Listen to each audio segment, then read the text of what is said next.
relacionados à doença renal crônica são alarmantes. De acordo com a Organização Mundial da Saúde, a doença renal crônica afeta cerca de 10% da população mundial.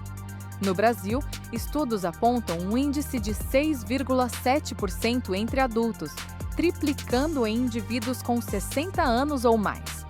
Os profissionais de enfermagem têm um papel central no cuidado às pessoas com doença renal crônica, tanto na identificação da doença quanto no acompanhamento dos pacientes. E é disso que vamos falar aqui. E para começar, vamos trazer aqui o conceito e a definição da doença renal crônica. A doença renal crônica é definida como uma anormalidade estrutural ou funcional dos rins, presente por 3 meses ou mais, com implicações para a saúde do paciente.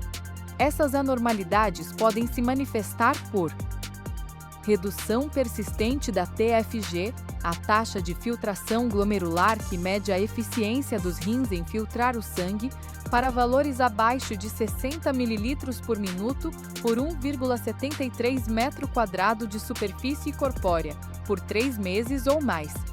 Ou presença de marcadores de dano renal, como albuminúria ou proteinúria aumentada. A albuminúria se refere à presença em excesso de albumina na urina. O normal é a presença de uma quantidade inferior a 30 mg de albumina na urina. Alterações estruturais em exames de imagem e alterações persistentes no sedimento urinário. É importante ressaltar que a doença renal crônica não é uma alteração pontual de creatinina, mas uma condição crônica, persistente e com impacto para a saúde.